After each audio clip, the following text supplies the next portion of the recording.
What is good, everybody, man? We are live here on a Monday. I'm excited. Last weekend without college football is past us. It is officially game week, man. MEAC SWAC Challenge this weekend. Stephen F. Austin, Jacksonville State, FAMU, UNC, man. A lot of great games this upcoming weekend, man. I am absolutely pumped. But we are here to talk about the defending Celebration Bowl champions in South Carolina State. And I couldn't think of two better guys to bring next to me, man. My guy Tuck from the South Carolina State Bulldog Report is with us, and I brought back my guy CFL Cobi Orr, man. How are you guys doing? And what's the latest from each of you guys, man? Cool, you want to go first, or you? I'm doing good. I'm doing good. We got my guy Tuck on here. We finna talk about the Bulldogs. I'm good. Like, I'm excited. Ain't really nothing else to say. Like, I'm ready. Hey, likewise, man. Listen, man. First off, Blue, man, thanks for the opportunity. Thank you for the opportunity, man. We are honored to be on your show. But more importantly, we're honored to be, with my guy, man, CFL, man, because listen, he's the man right now, right? You both are the man for sure. But we're happy to be here to talk about, the SCSU Bulldogs, man.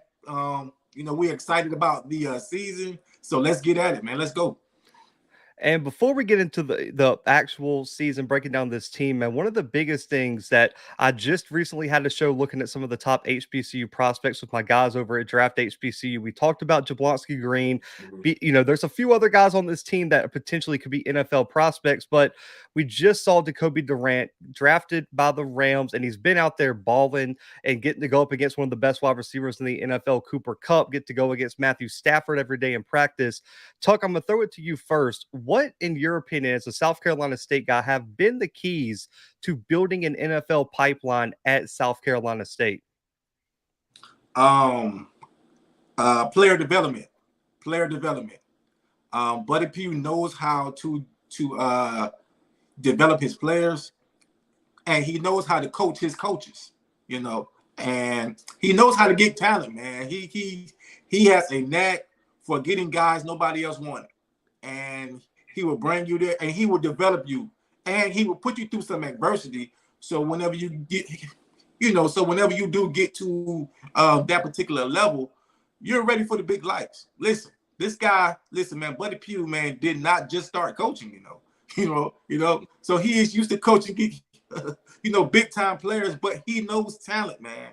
And one thing about Buddy is Buddy will make you run through a big. Listen, man, Buddy has the knack for making you want to run through a brick wall for him. Okay, like, man, that guy's that type of guy. So, but Buddy's a father figure. So when those guys come to South Carolina State, man, they see the history, and then they know it's a lot to actually live up to.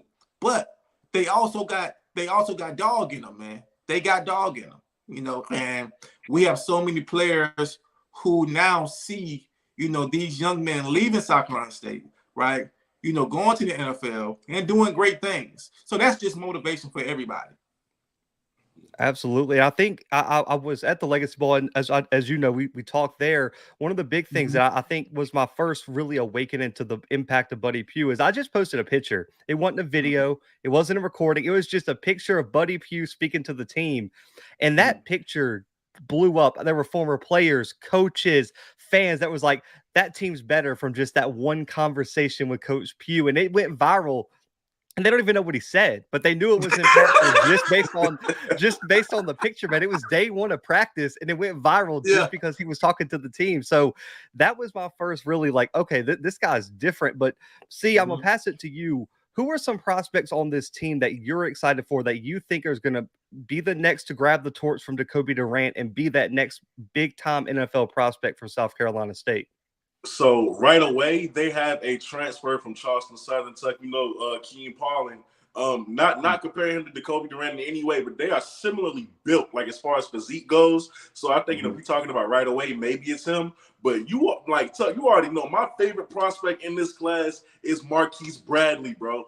I think that is a future NFL prospect. I would say it again. He coming out of Gaffney High School, one of the top high school in the state of South Carolina when it comes to producing Division I talent and NFL talent. Marquise Bradley is that dude. 6'2", fluid hips, long wingspan, great recovery speed. Man, listen, I can't wait to see Marquise Bradley on that field. Mark my words, he gonna be that dog. Let me say this right here, Blue. Go ahead. To kind of piggyback off what he said just now, man, another one of my favorites, to be honest with you, if he can gain maybe about 10 more pounds, will be BJ Davis. I like it. Davis I'm telling you, BJ, listen, we've seen BJ Davis the entire fall camp. BJ looks different out there, man. I'm telling you, he has an opportunity. Those big games, this UCF game and that South Carolina game will be huge for him. And I mean, I know he's not a prospect this year, but Nick Taste on the offensive line, I think, is a guy who 2 years from now is going to be a major problem. As an O-lineman, I'd be remiss not to mention my O-line guys on this show, and I really like him. But listen, Jablonski Green for me is the guy. On the D line. Listen, I talked to the guys from draft HBCU, and man, the run defense is something that I don't think a lot of people look at with defensive linemen. They get kind of enamored with the pass rush, but when you look at what Jablonski Green could do on both sides in terms of getting after the passer, but also being disciplined and stopping the run, that's where he really becomes an NFL prospect for me. And I think getting to talk to him in person at MEAC Media Day, he looks bigger in person than he even comes across on film, man. The dude is a tank. Like I don't want to run into him in a narrow hallway at all. His mother feeds him well, trust me. Me and his dad are real good friends, but his dad literally fusses with his mom to tell him, listen, please stop feeding this boy, okay? Because BJ eats real good, but he's a dog, okay? And he's putting in the work, but what I love about him this year is that he's embraced the leadership role, right? So he is the first one to come to practice, the last one to leave. Those young men hear his voice and they follow his voice. So I'm very proud of him right now.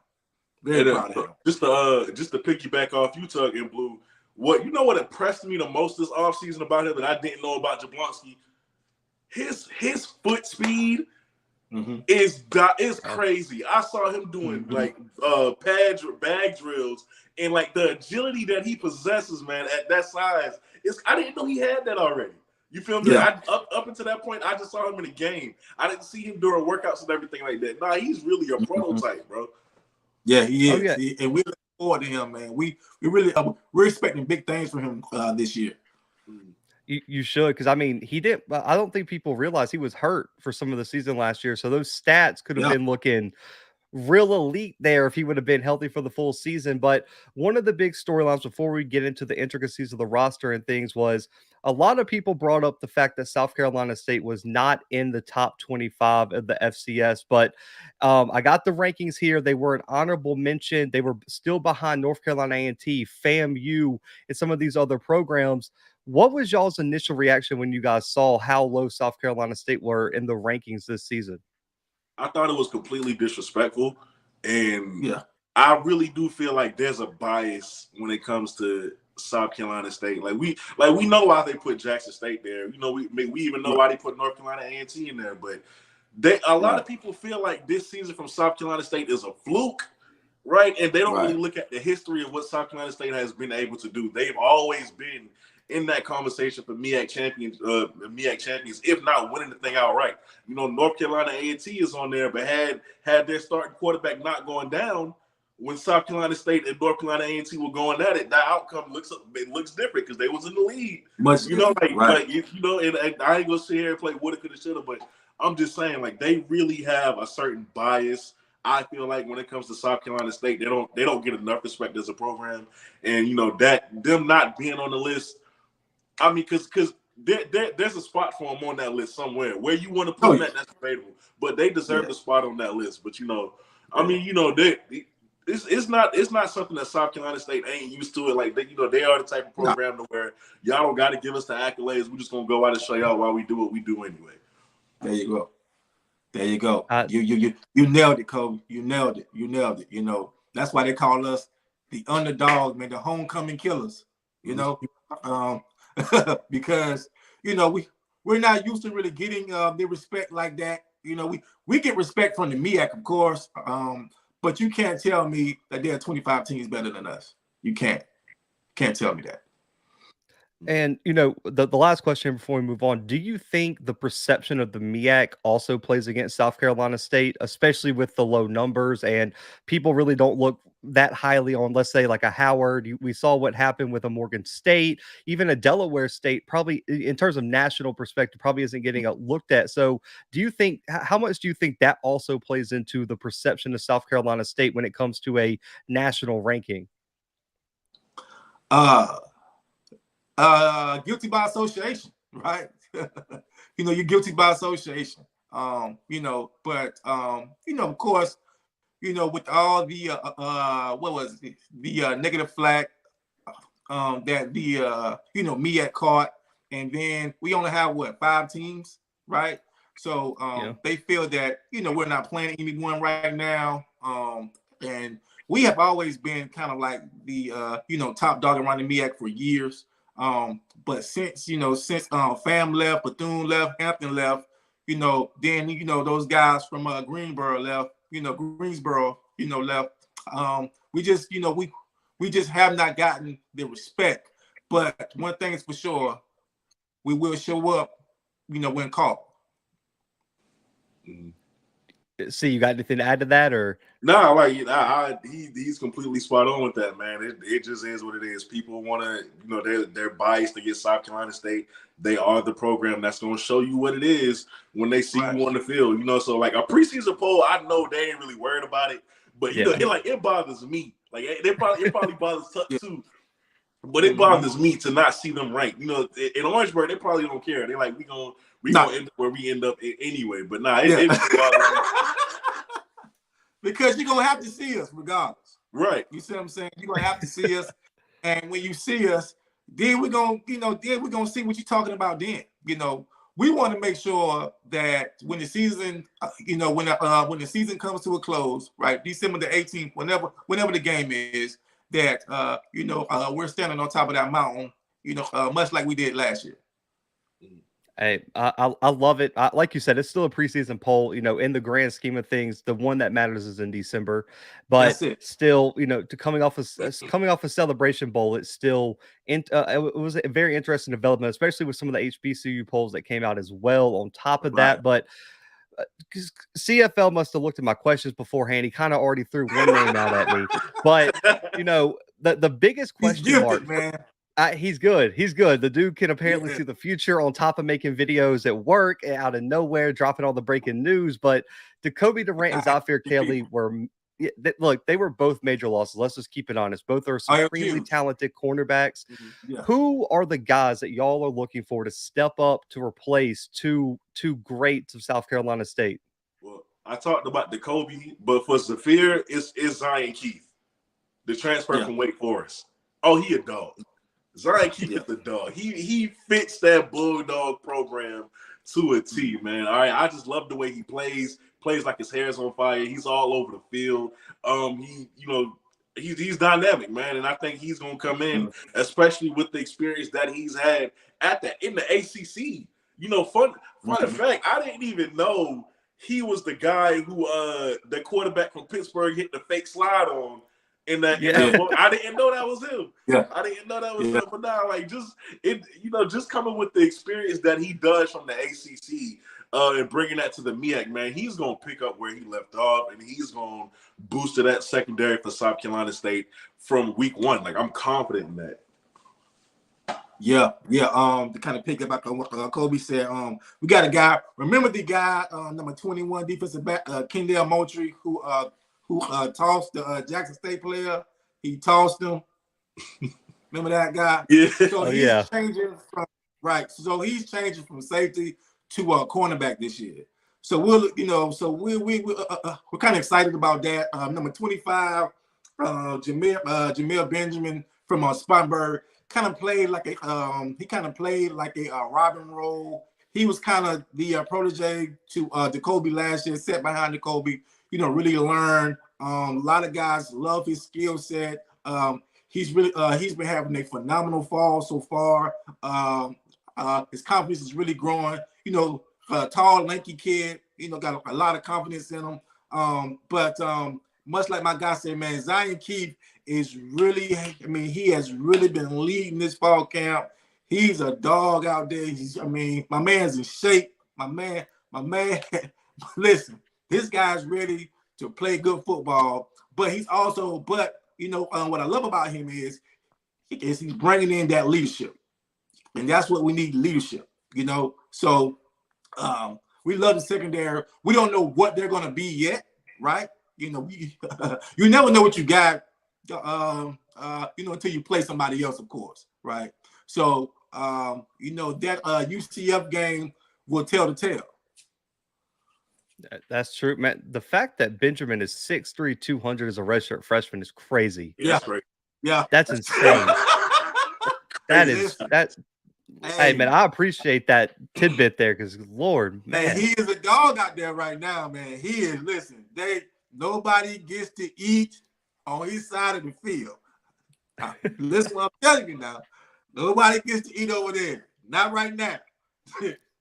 Not right now. Oh, man. I like it. And then, the main position that he was at MEAC Media Day, which I think speaks to how he's kind of looked at as one of the leaders of the offense, Corey Fields, and he received a lot of criticism, not only coming into the Celebration Bowl, but for that first half performance until things kind of turned around. For each of you guys, what do you expect from Corey Fields this season after he has a year to build on what he did last year? You got to see.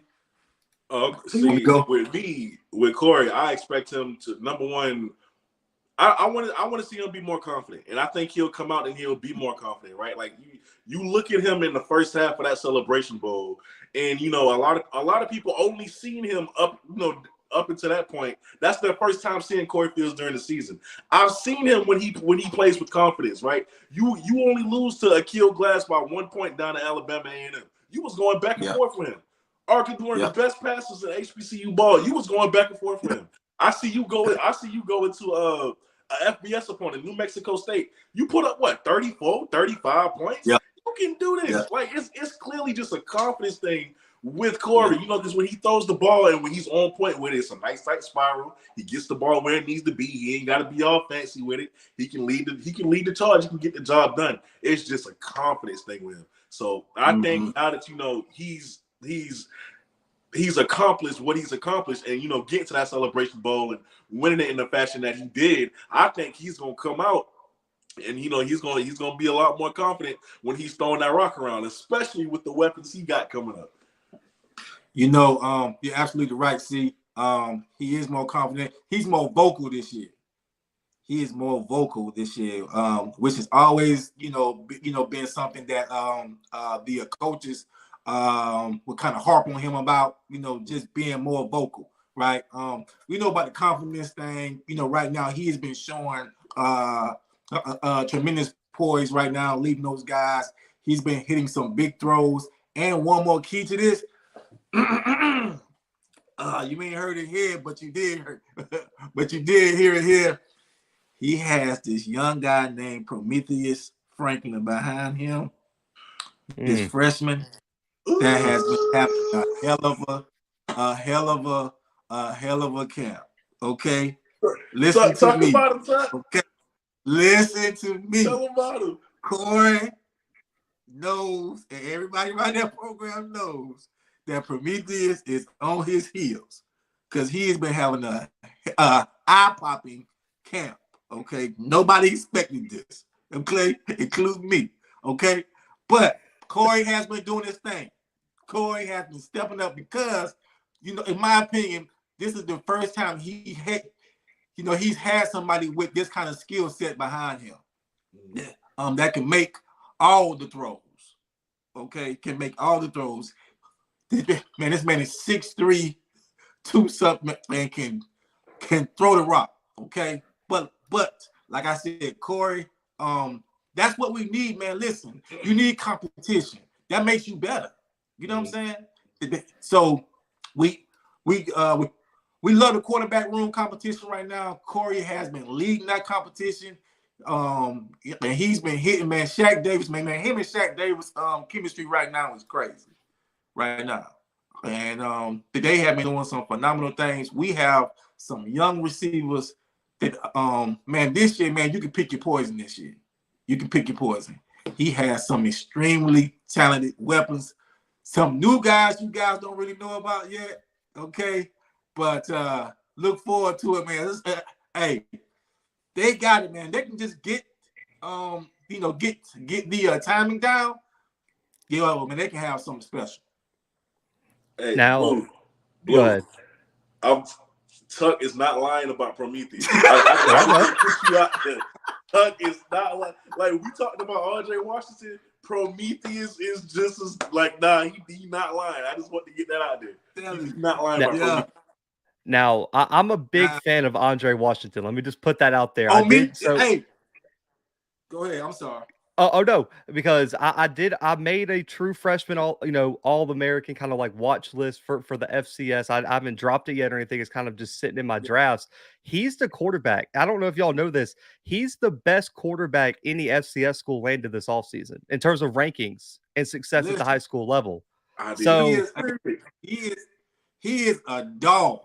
Okay, he is a listen, man. The guy walked past me yesterday, shook my hand, man. The guy smothered my hand, man. Okay, this guy is a dog, and he's a great kid too. Listen, that quarterback room is special. I'm telling you, that quarterback room is special, and they also got a young kid, walk-on kid from Minnesota, and he's special. That's all I'm gonna say about that right there. Hey, that's fine. Everyone's saying stop telling South Carolina State's business. They said y'all are sharing too much inside info in here, man. Shout out to Real Talk too, man. Thank you for the donation, man. But man, let's get to this atrocity of a schedule here, because this is brutal here. So they open up the season in the bounce house in a very difficult environment to win a UCF. You get Bethune, A&T, South Carolina, FAMU, and that's just the first 5 games of the season without including North Carolina Central, Delaware State, Norfolk State.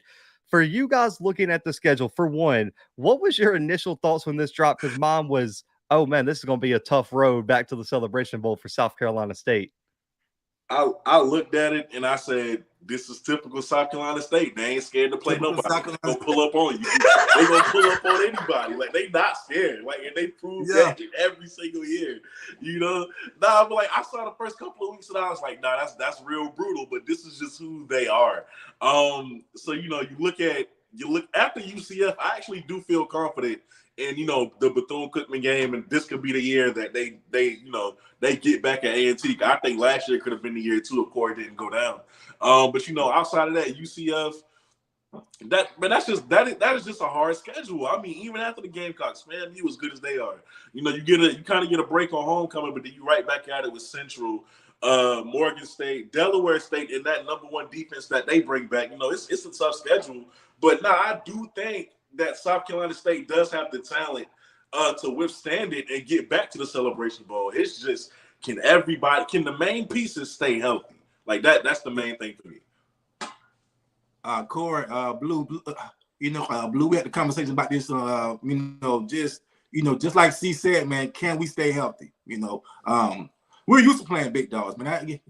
We love those money games, and we love, listen, there's this billboard going down Highway 26, man, heading towards the Berg, man, that says that will play anyone, anywhere, anytime. And that's their mindset.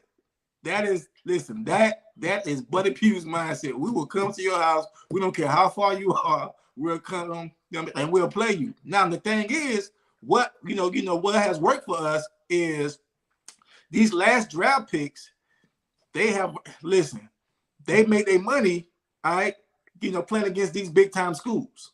You see what I'm saying? So we have an opportunity, for these kids to really go out, and show what they can do. Now, here's the caveat to that is we have to stay healthy. Okay. We have to stay healthy. And we can get through this 4-game gauntlet. Okay. And we can make it to conference play, then I think that we'll be fine. Right now, what they're trying to do right now is develop depth because listen, man, we're going to need it. I promise you. We need solid depth right now. So, we know the guys that we have coming back, but man, you talking about going down to UCF, right? Then coming back, right, going down to Daytona. That heat is brutal. Florida heat is something different. Yeah. Okay. Florida heat is something different. You're going back to back, man. Yeah. Listen, bro. You talking about camps? Man, cramps and all that stuff like that comes to play. That's why you got to have depth. So we can play these young guys very early. Get them some experience. Then by conference play, you kind of know what you got in the tank. Yeah, I think it's also important to add that why those games like UCF and the Gamecocks are so important to have because what was the reason the Rams GM said he drafted Decobie? He said he was on his couch, he was watching the Clemson game, he saw number 14 go off for 2 picks. They knew who he was, but he definitely had to look him up after that. You feel me? Exactly. So like those games are essential for South Carolina State for guys like Jablonski, Shaq, BJ, everybody else to up their draft stock. So that's why I never have a problem with the way South Carolina State schedules their schedule. I thought it was very interesting. Go ahead. Go ahead, Blue. I'm sorry. Oh no, I thought it was very interesting the way that they structured the schedule because a lot of teams, we look at FAMU, they're like, everyone's like, why are you playing UNC and then you're going to Jackson State and then you're playing non-conference, and it's very mixed. Jackson State gets Campbell like October 22nd. For South Carolina State, they knock out all their out of conference 6 in a row, and then we're going to focus on conference play. We got a week to go get ready. I wonder if that's going to be, if possible, because I know some conferences and things can't work it out like that, but I wonder if more teams are going to follow that format where they're like, okay, we're going to get these big games out of the way early, and then the rest of the season we got pure conference. We're going to go get that trophy and go get that ring. That is the mindset. Go ahead. I'm sorry. Oh no, I was just gonna say that's interesting. I want to see if more teams will follow that model as well, because it does seem to be working for South Carolina State, but every program is different at the end of the day. But it's gonna be interesting to see if other schools follow suit. Yeah, like we're used to it, Blue, man. We're used to the road less traveled, and that builds character for us. And we know what kind of guys we got. We know what kind of dogs we got. So whenever we do get into the trenches, man, we built for this. Whenever we played Jackson State last year, we played teams way better than that, right? But what people do not realize is the first game we had a full healthy team. The first game that we had a full complete team was the doggone Norfolk game. That was the first game we had a full healthy football team, was the Norfolk game. The second game was the doggone Jackson State game. That's it. You see what I'm saying? So, we had players missing the entire season, key players missing the entire season. So, we can just keep it, we got to keep it together, right? Try to stay healthy. And man, we can get through this 4-game gauntlet. We're gonna be just fine, man. Just fine. Yeah, I agree. And I think, the good part about, we talked about Jablonski Green being a huge NFL draft prospect for this year. The good part, kind of knowing a little bit about some of these teams on the schedule, a huge question mark for both UCF and South Carolina is the offensive line. If Jablonski Green could go out there and start dogging out Spencer Rattler and whoever, I think is John Rice Plumlee is this new starting quarterback at UCF, a former Ole Miss guy. If he goes out there and dogs some people, man, we could be having a real conversation about Jablonski Green being a day 2 pick. Listen, nobody's talking about this kid right now, but they should be. Be careful Do not sleep on Patrick Gobo. Oh yeah. Do not sleep on Patrick Gobo. Okay, my guy's a dog.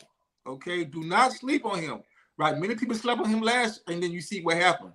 You know what I mean, but do not sleep on Patrick Gobo. He is a dog coming off that edge.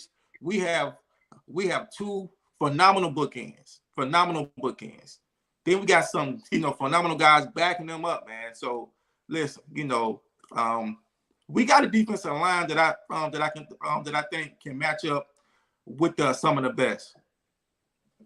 And someone put a question in here for you. They asked if there were any offensive linemen who flipped to the defensive line because Mentor, Tucker, Barber, and the freshman Johnson from Somerville. Yeah. Apparently it's going to add a little bit more beef to that front, to that I guess offensive front. Yeah. So let me tell you, not as yet, but we got a guy named I think his name Jalen Johnson from Goose Creek, freshman lineman. And he's pushing the start right now. Okay. I mean, my guy's just a grown man out there right now, man. I mean, my guy's a grown man out there right now. But we have what's that guy? Yancey Washington. Yancey is doing real well right now. We like the offensive line, man. Big Taste is doing real well right now. We like the offensive line. Listen, they were pretty much freshmen last year. Okay? So we like what we have. We got some young dogs back there, man, learning. We got a phenomenal coach, man. And Coach Goodard. And, we call those guys the doggone dirt bags, okay? Because they know how to get it done, man. But look out for Jalen Johnson. I'm telling you, this guy, he is the next one come off that line. I promise you.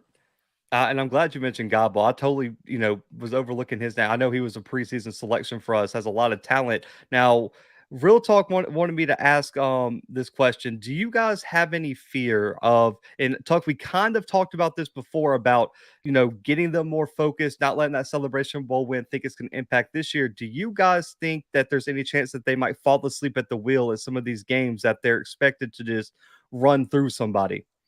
Not really. Like the culture of South Carolina State, like it's always been get it out the mud. Like we gotta work for what we get.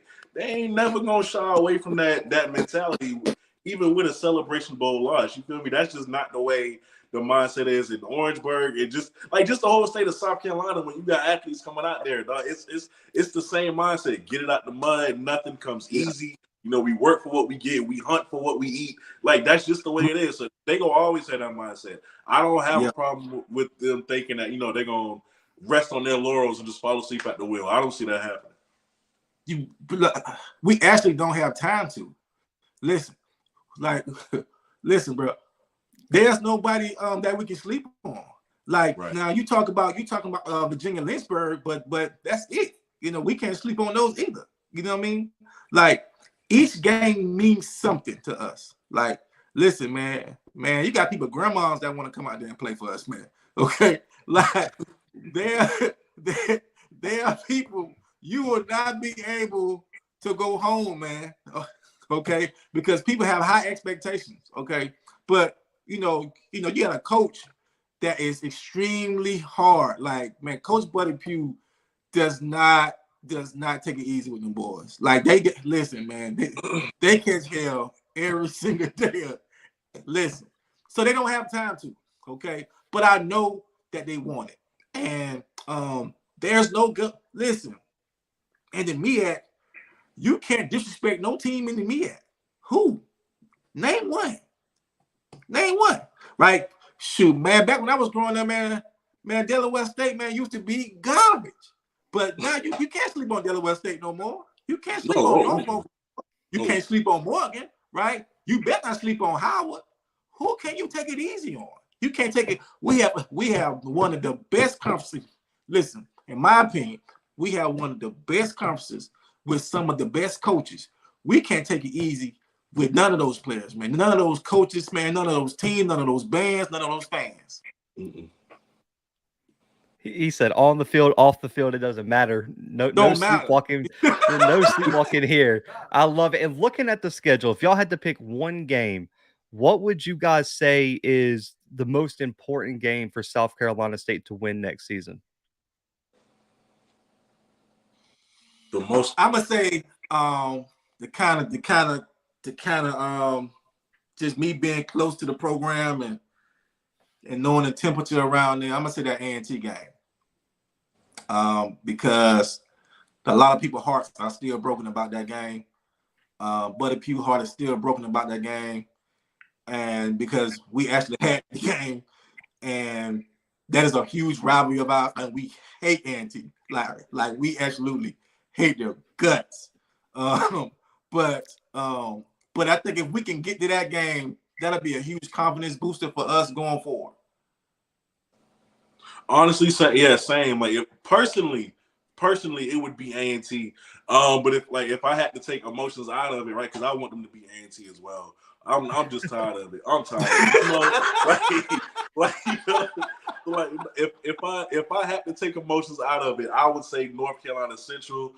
Just because I know how close Central is. Like a lot of people feel like I sleep on North Carolina Central. I know how close they are. I know how close they are to get to that Celebration Bowl. We know how great of a quarterback Davius Richards is. So, them going out and winning that game handily, like not even giving him a chance to kind of be the hero from North Carolina Central, I think that's an important game if I had to take my feelings out of it. But really, I want them to beat North Carolina A&T.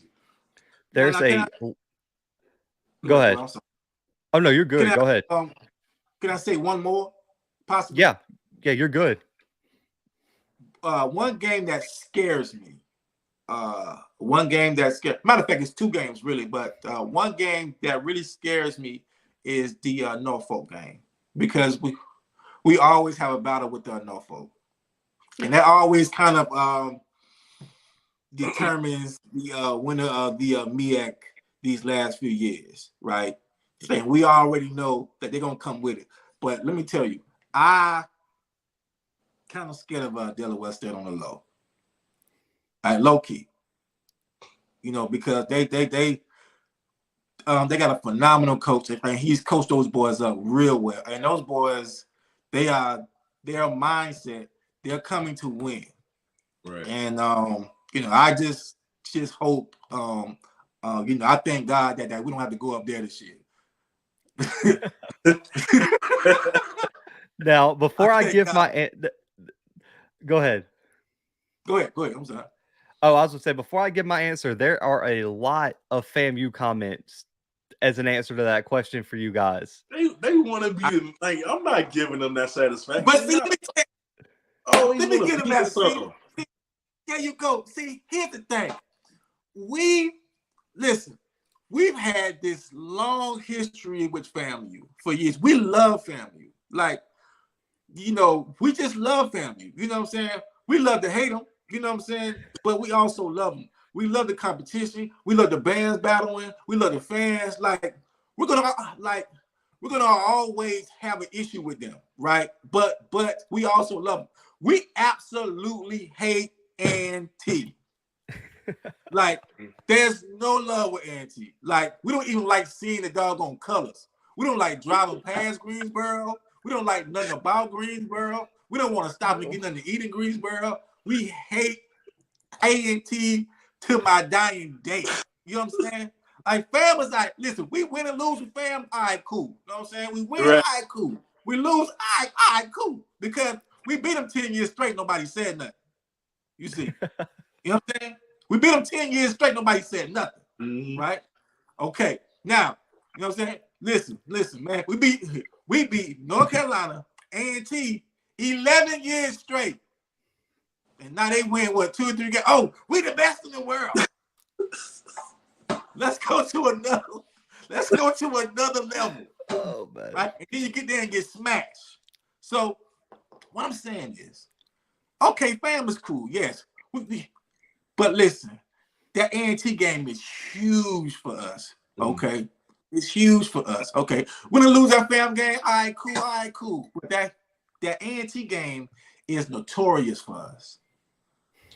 It's facts that you said Delaware State too, because I also remember when I interviewed Ramel Harris Freeman, right, that starting corner, and Asias Guthrie, when I asked them, like, what's the game that y'all want the most next season, they both said South Carolina State.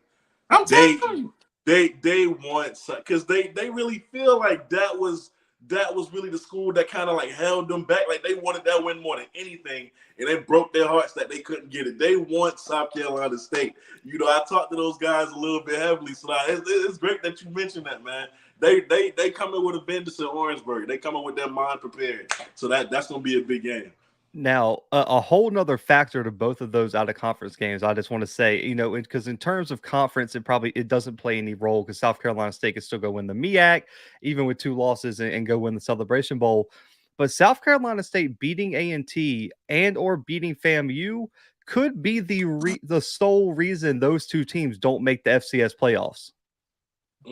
That's the goal. That's the goal.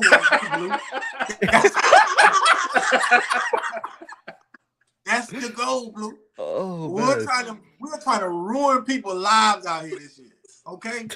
Because nobody believed in us last year. You see what I'm saying? So it started December 18th.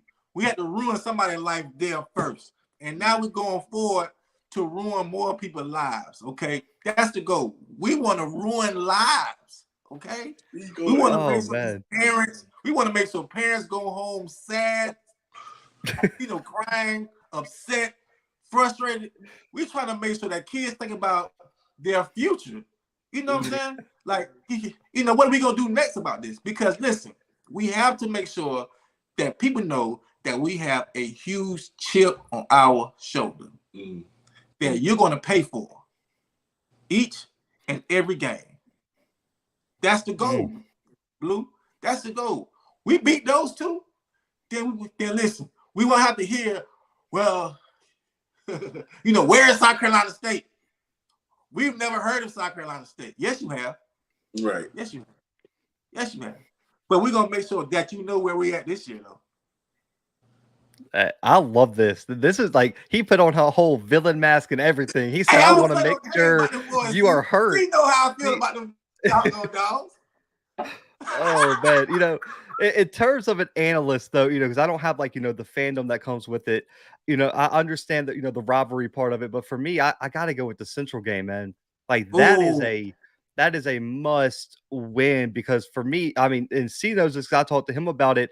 I'm really high on that team, and I think that team is going to be much improved from last year because they have some really, really good talent, especially on the offensive side of the football. And in that secondary, Brandon Codrington coming to mind first. But I think that game, just like it kind of did last year, is going to determine who goes to Atlanta to that Celebration Bowl. Yeah, we snuck away with that one last year. I ain't gonna lie to y'all boys. We snuck away with that one last year. That game could have went, whatever way last year. They have a phenomenal quarterback. They do. And Trey Oliver, you talked about hurting feelings. Trey Oliver's still pissed. I don't know if you guys saw all the interviews he did at MEAC Media Day. He's still pissed about it. So y'all hurt. Well, y'all hurt his feelings. Yeah, we're gonna try to piss him off this year. Hey, shout out to Dyson Roberts, man. Shout out to Dyson. Shout out to Dyson. Man. Coming for you too, Dyson. I love it. I love the energy. We're definitely going to have to clip that because now South Carolina State, the theme of the season is ruining lives out here, hurting feelings, ruining lives. I love it. And this is the $1 million question. Smash tried to beat me to it. Shout out to Smash Man in the chat. He tried to beat me to this questions. I need record predictions and expectations for South Carolina State this season. C, I'm going to throw it to you first.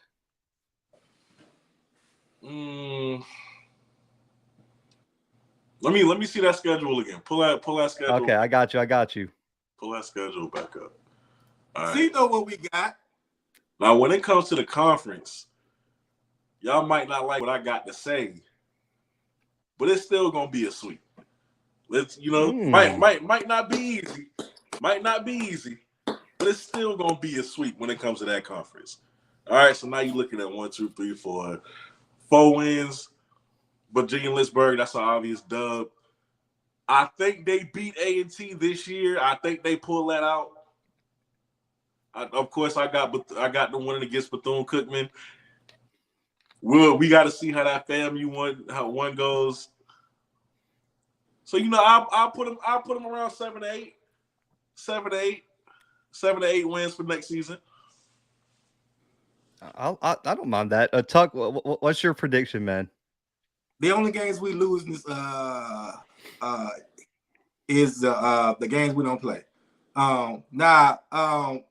We just me being a loyal son, loyal bulldog, faithful bulldog. We're gonna have trouble with the UCF, of course. But I think that we can fight those boys. South Carolina, of course. Come on, guys. But I think that we can run it, bro. I think that we can run it. I really do. I really like our chances. We got a puncher's chance with every team. And, I'm just hoping that we can get through these first 4 games, of course. Now, like I said, if we stay healthy, we got a puncher's chance, And I think that, going through that first 4 tests, we'll build character and build some confidence. Buddy knows how to, coach his team up, man, through adversity. So I think that we'll be okay. That fam game is huge, of course. But I have a feeling, Blue, that we're going to see fam again. Oh, I got a feeling. So FAMU South Carolina State rematch in Atlanta? A Celebration Bowl. Oh, yeah, Celebration Bowl. I like it. You hear it? You heard it here. You heard it here. FAMU South Carolina State Celebration Bowl. Let's make it happen. Okay. Oh man. Huh? You know why I say that's crazy. Oh man. Beware the dogs. And everything, bro. Oh my Lord. Beware the dogs, man. We coming. Oh, but I want to give a shout out to Jablonski Green, man. Listen, I don't know if this is like the Jablonski Green, man, but appreciate you tuning in. If so, and yes, he's got the chat buzzing right now with that prediction too. After the ruining lives comment, ruining lives. I know this is probably going to rub some of my listeners the wrong way. I really do see South Carolina State getting the get back against FAMU, especially because it's in South Carolina. It's going to be so hard to come up there and beat that team. The A&T game still a toss-up. I don't know what that quarterback situation is going to look like with them in week 3. I think South Carolina State beats Bethune-Cookman. It should be a walk away, really and truly. Yeah. So I think, man, how many games is there? 1, 2, is it 11? I think the ceiling right now is probably 8-3. And the floor right now is probably somewhere around 7-4, 6-5 again. If injuries play a large role, like me and you talked about, Tuck. So I think 7-4 will probably be about where I put it right now in terms of that ceiling and floor. Can I say this? Go ahead. Talk to me. Week 1, I'm not saying they win, but they ain't going to Central Florida to get blown out. Know that it's going to be competitive. Talk to them again. They gonna show you something week 1. Let's don't think that's just straight up money game. Now, say it loud for the people in the back. See, look.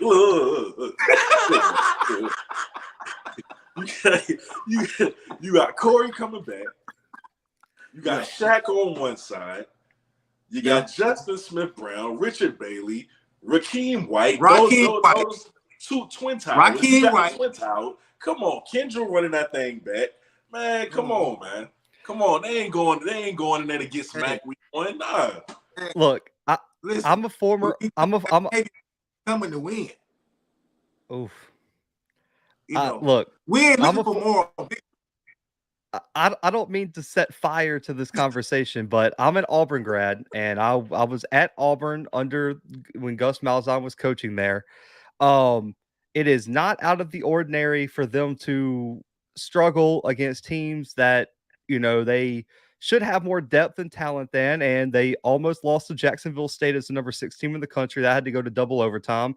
They almost lost to Mercer in like week 5 of one of my times there.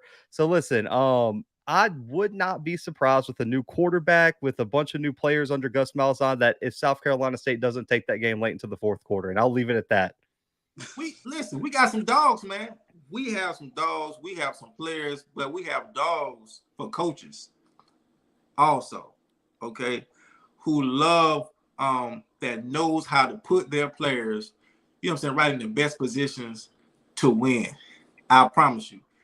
These coaches know what they're doing, man. We've seen it already, okay? Man, if we can just stay healthy, okay?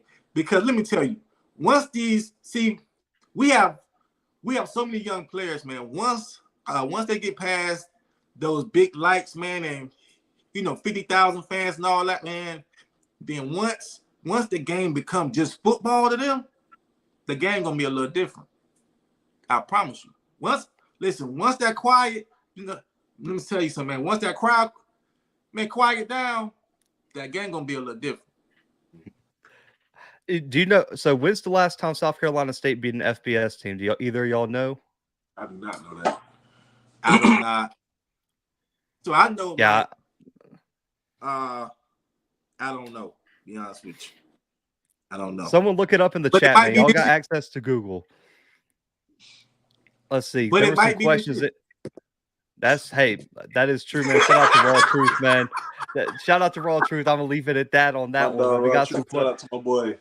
Yeah. So MEAC Mike says South Carolina State's dreams will come to an end in Baltimore when they come up I-95. Oh, stop it.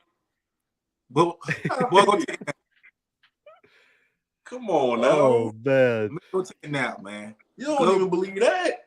Go take a nap. But I like his confidence, though. I like the confidence. You gotta have confidence. You gotta have confidence. Like, listen, man, they're supposed to say that. You know what I'm saying? They got a great coach, by the way.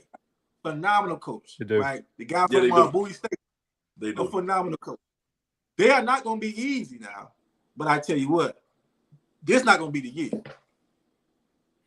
I say this. Morgan State is 2 to 3 years away, in my opinion, from winning a MEAC championship. I think they get one under Damon Wilson because I think he's that good of a recruiter, that good of a talent developer, and that good of a coach. And he put together one hell of a coaching staff. And the fact that he went back and got Sewell from Alabama State after he was already there really speaks to the culture that he's built underneath him with some of his assistants.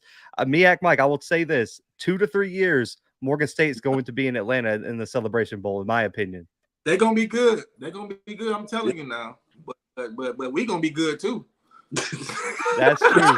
Now, real talk's trying to get me and C put on a watch list in Jackson. So I'm gonna pass this one to Tuck first. Would you attribute Jackson State's upgrades this offseason strictly to that South Carolina State upset win in the Celebration Bowl? Would I contribute what now?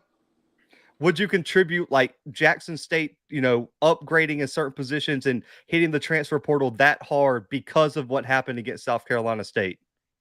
No, because you can start, that's always been Deion's plan. Like Deion was going to recruit big time regardless, win or lose, right? Mm-hmm. Like he has a plan to take that program to the next level.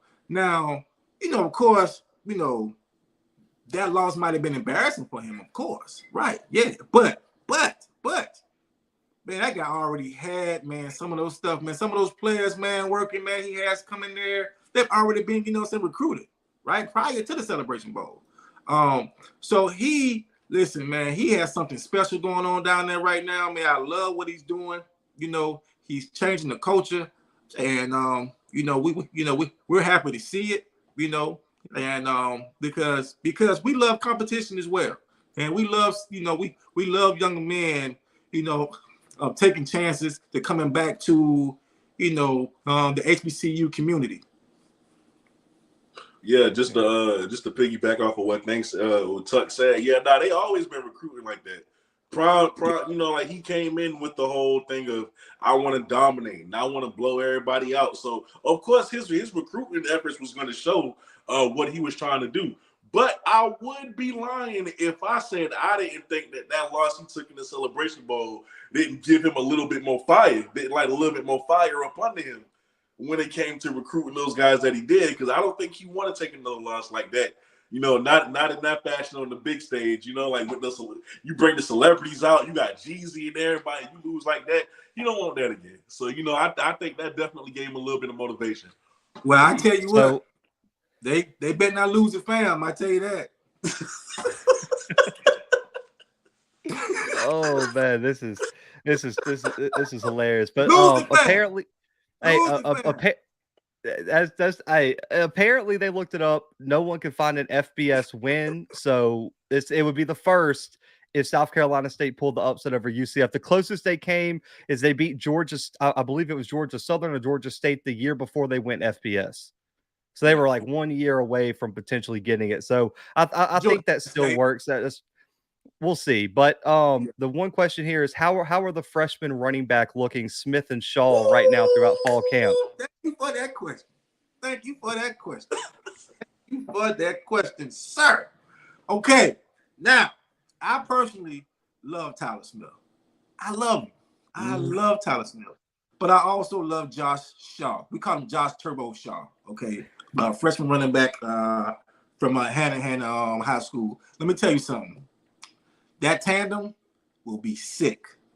I promise you. They already. Listen, man.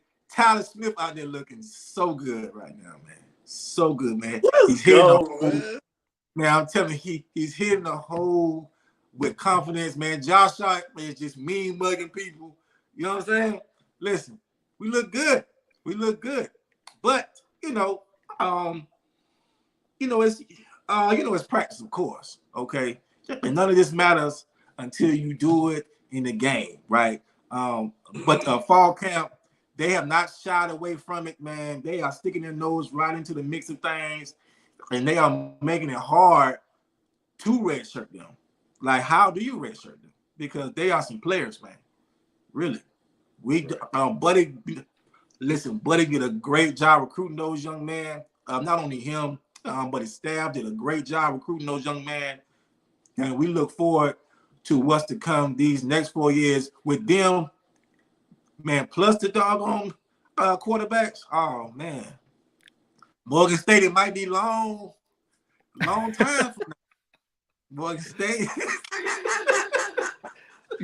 What do you guys think the running back rotation is going to look like? Because, you guys do return. Let's not forget Flowers, who was an all preseason, all MEAC selection too. Yeah. How deep do you think the running back rotation is really going to go? Or do you just expect Buddy Pough to just ride the hot hand in that game and just take it week by week?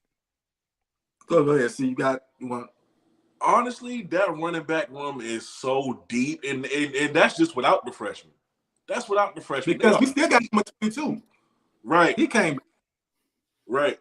So, I don't know how Coach Pough is going to do this, but for me, I would definitely ride out Kendall Flowers just because right now he is that top guy in that room, and just kind of see how that goes. Because I don't know who's behind him, but it was one of y'all backs who commented on my video, as a matter of fact, he was like, hey, we got a lot of dudes in this backfield that's ready to go before the freshman even got in. So I don't know how Coach Pough going to play that, but they got options. Yeah, you're right. See, listen, man, 22 is a dog. He has been a dog. 22 started last year.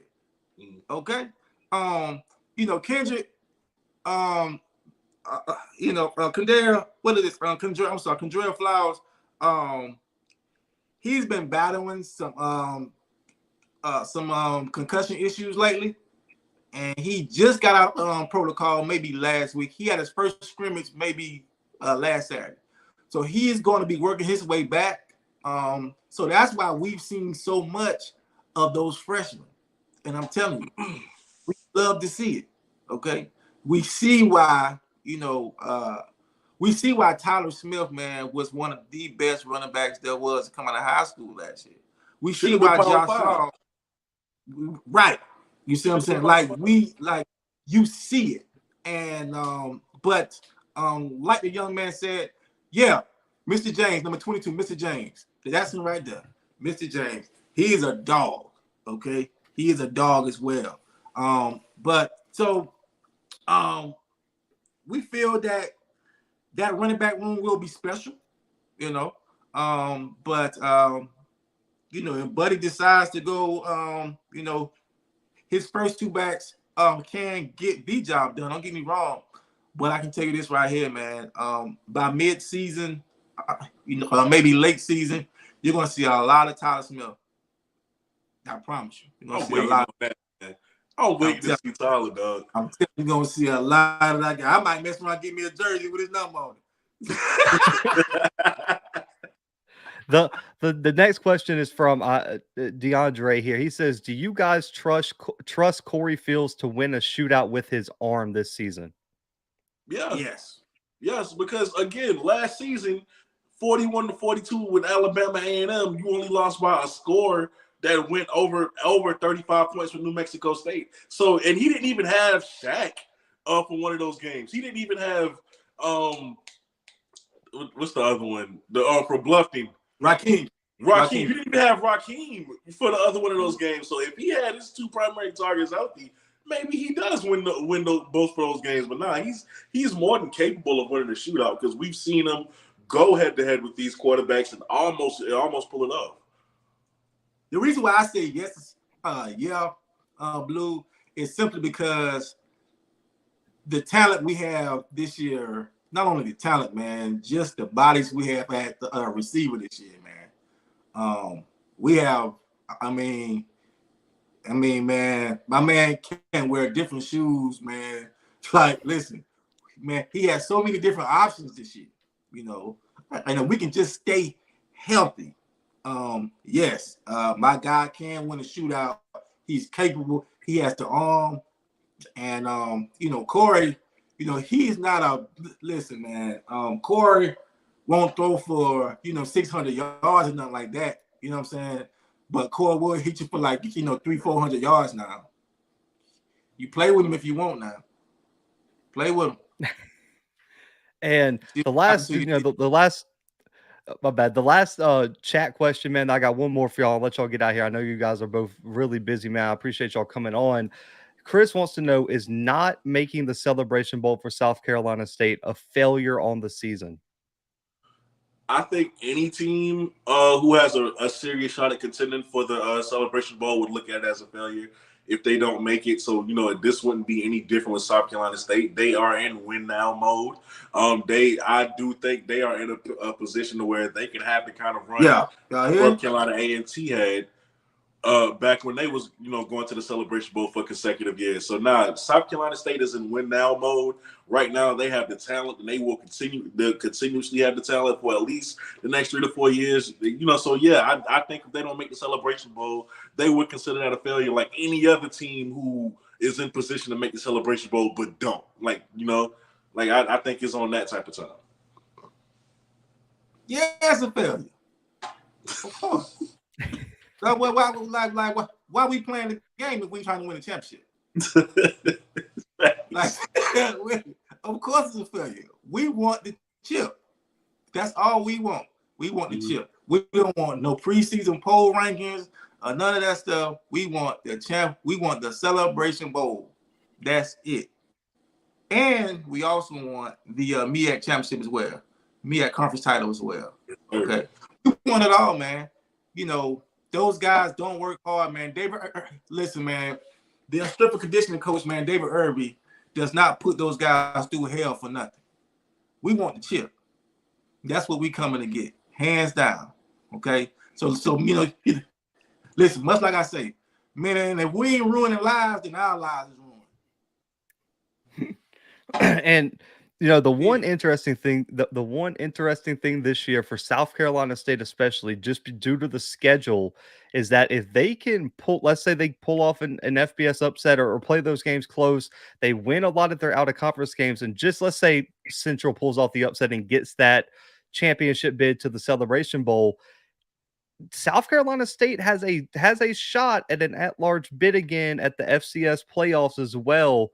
because of that out of conference schedule. And I know Tuck, trust me, as an FCS guy, you guys got robbed in, I believe it was 2019. They stole it from you guys. And I was upset. Listen, I understand.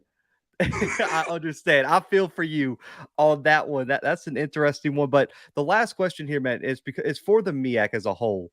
There's been so much talk this offseason about what the next step for this conference is in terms of adding teams, about merging, scheduling a lot. I mean, there's been talk everywhere about it. The commissioner releases the I forgot what it was, like the mission statement or whatever it was called.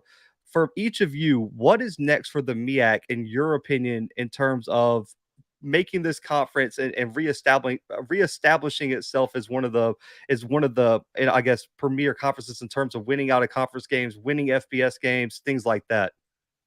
I think when they had the media day, I think the commissioner said that she wasn't really interested in adding teams at this time. I think, right? I think she said something along the lines of that. But in my opinion, I would honestly love for them to reach out to a Division II like Morehouse or like somebody, who's ready to make that jump up to kind of make the conference stronger a little bit. Like I would love to see that. I think if I was in a position to make changes, that is what I would do. Maybe I would, extend the invitation to come back. Like I reach out to not Howard but Hampton. Like, hey, like come, like at least try to get them back, try to get some schools back, or at least try to go down to schools like Morehouse to try to bring them up as well. But I mean, I used to think that, okay, man, if they don't get nobody, they gonna drown. But I don't feel that way anymore. I'm a lot more confident about the MEAC than what I once was. If they just choose to follow their own chosen way for making the conference what they hope to make it. Good point, C. Two things that I would try to do is one is go get your ex-girlfriends back, right? Go back and have them back, right? Try to get A&T back, right? Try your best to actually see if you can make that happen. But if that don't happen, two teams, two schools that really stand out to me is Fayetteville State. Fayetteville State has been progressively growing. They have about 10,000 students there, and they have been playing some real good football and basketball lately. They have a phenomenal fan base, man. Their school is growing. Their facilities, they're awesome. They're awesome. Another school I'm thinking about is, why not go back into Georgia, right? We need to try to get back into Georgia and, maybe look at, Fort Valley State. You're good enough to play fair. Why not come? You know what I'm saying? You playing fam with all those other big schools coming to the MEAC, right? And so I think that, because we really didn't like when was that? About 2 years ago when Savannah State left the conference to go back down.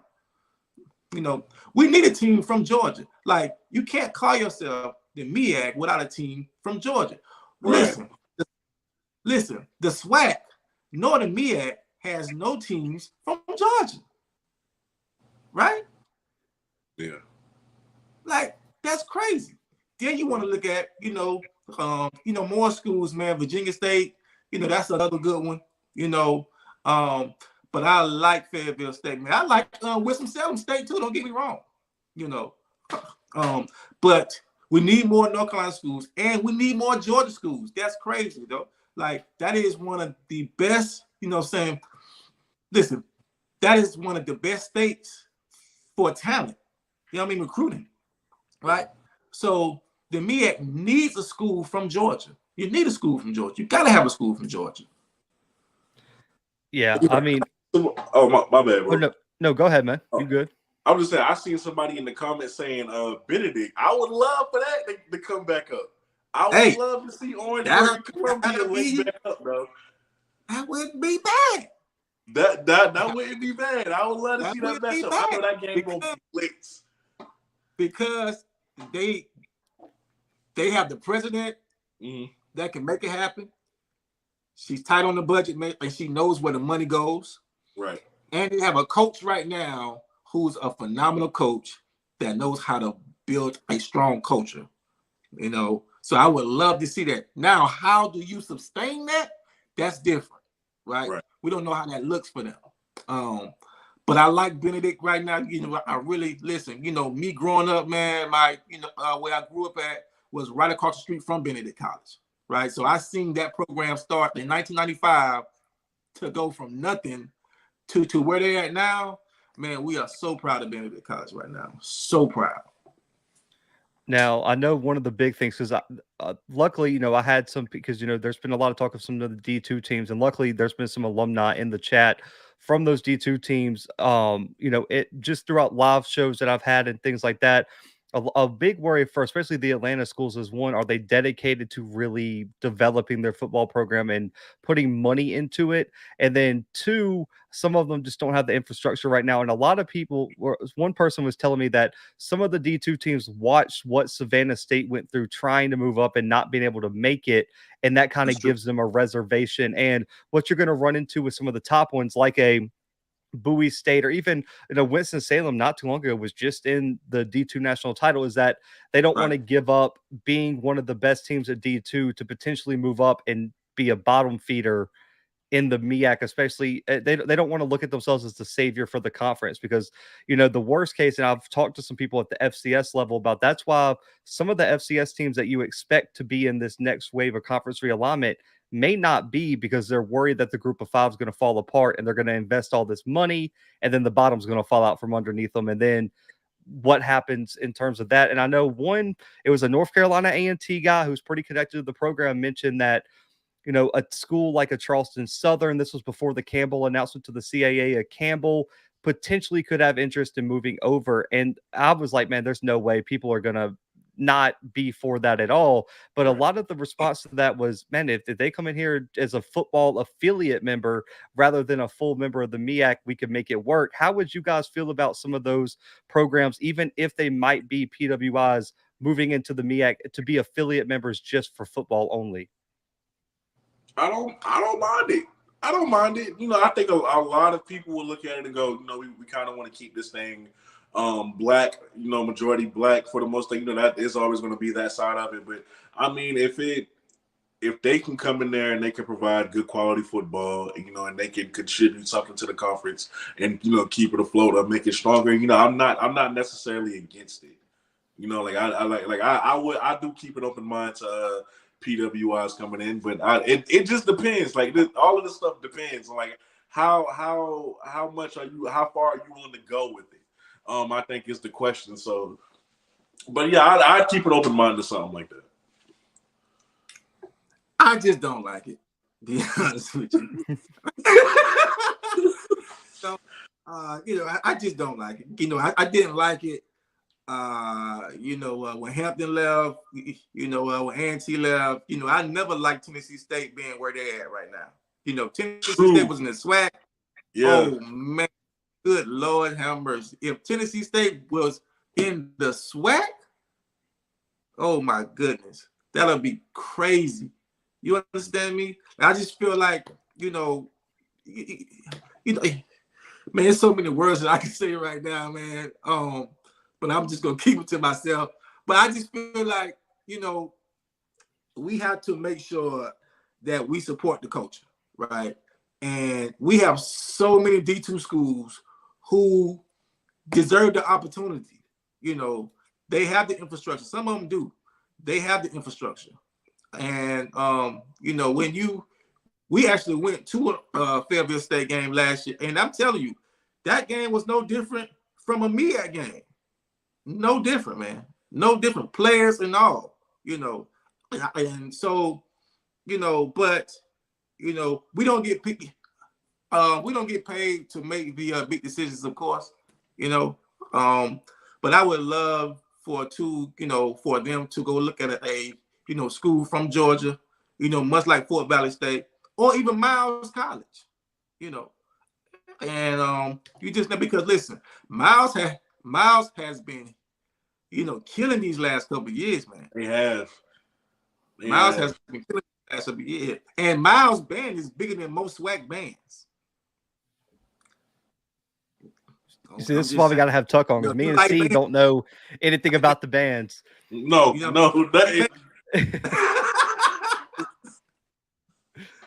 Yeah. And the final question before we let you guys get out of here is, I'm got a lot of good connections in some of the other FCS conferences, and the big worry is the CAA is going to make another run at Howard. I'm just going to let y'all know, it's not a secret. Now that they need one more team to join Campbell, they are going to throw the bag at Howard because they want that market for when they renegotiate their Flow Sports TV deal. And Howard's not the only MEAC team going to get an offer. Just going to let y'all know, Norfolk is going to get reached out to, and the NEC, who a lot of the Morgans, Delaware States are already affiliate members for other sports, are going to get reached out for football. Worst case scenario, man, the MEAC on its last leg. The SoCon has been vocal, at least the fans and some of the people I've talked to, that South Carolina State would be a perfect fit for the SoCon due to previous games, due to location, things like that. Is that a conference that you would want to go to, and or is it would you just say, man, nah, we're going to the SWAC? Or what would be the next move in y'all's opinion for South Carolina State? When it comes to South Carolina State, I would much rather see them in the SWAC. I'm gonna be honest with you. Yeah, I would much rather keep it. Like keep that family, close together. I need South Carolina State in the SWAC. Yeah, I would be the Notre Dame of black college football. Independent. We'll play anybody. We don't care because listen, we're loyal to the MEAC, man. We are loyal to the MEAC. We are ride or die. We listen. We're gonna stay on the Titanic, man, and we're gonna stay on the ship, until the ship, man, sinks. We're gonna the last person leaving that. Why? Because we have coaches, we have players, man, administration staff that just love the MEAC, and we love the history, and we have nothing but faith with our commissioner, and we hope that she's gonna be, the right decisions going forward for us, and hopefully this won't be an option. Hopefully. That's worst case. I talked to some people who mentioned it, and I know the SoCon is someone that don't make a lot of moves, but South Carolina State's apparently one that would move the needle for them, which, as we know, with the NFL pipeline, with the history, with the success in multiple sports, obvious that they would be one of the top schools. Now, man, I appreciate you guys coming on the show, man. Giving me over an hour of y'all's time to preview the defending Celebration Bowl champ, South Carolina State, man. Each of y'all, man, let people know where they can find y'all's content, man. The season is here Saturday. I know you guys are both excited, man. But Tuck, I'll pass it to you first, man. Where can people follow you? What you got coming down the pipe for the season, man? Follow us on the SCSU Bulldog Report. We on the ground. We're developing this Facebook page right now. We're going to be back on YouTube soon for the first game. We're going to be doing post games. We're going to be talking to players and coaches as well. And you can catch us down in Florida for the Central Florida game sideline coverage. We're going to be there, okay? But make sure that you follow the SCSU Bulldog Report on the ground, man. Come check us out, man. A lot of good information. Okay, see you guys soon. Hey, man, I appreciate it. Guys, go follow Tuck on everything, man. Listen, if you need South Carolina State info, the two guys on this show are the ones you got to go to, man, and see. I know a lot of people here saw you just a few days ago, man, but let them know where they can find you and what you can disclose is coming down the pipeline. All right, so you can find me on social media at COBIORR for all streaming. All social media platforms. Cobi Orr in full. But as for what's coming, man, last year I wasn't able to go to games. This year, I'm going to be at South Carolina State games like probably at least for 4 weeks out the season. I'm gonna be there. FAMU, homecoming. Delaware State and another, I'm gonna be there. I'm gonna be 2 weeks in Jackson. I'm gonna be at another school, Benedict, Allen. So we gonna be giving content from those places, so that's what you got coming right now that's new as far as content goes, just giving my perspective from actually being in the game and in the stadium and everything like that. But, that's all I can really give away right now because there is some bigger stuff coming down the pipeline in just a couple of weeks, matter of fact. So, just look out for it. Hey, man. Guys, two of the best in the business right here with me, man. For me, we got some more previews coming later this week. Conference and team, of course, game previews starting to drop this week. Already, I can't believe kickoff is only just a few days away, man. I'll be in Atlanta for the SWAC MEAC Challenge, man, so you can follow me on Twitter and everything for all the covers there. Go ahead, Tuck. Quick question, Blue, for y'all, for you guys, real quick. Bama State versus Howard. Who you got? Go ahead, C.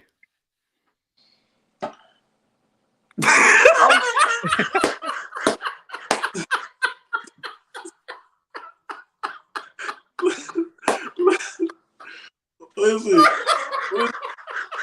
Nah, like, okay, all right.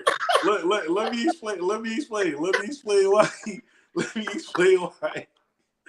explain why I look like that.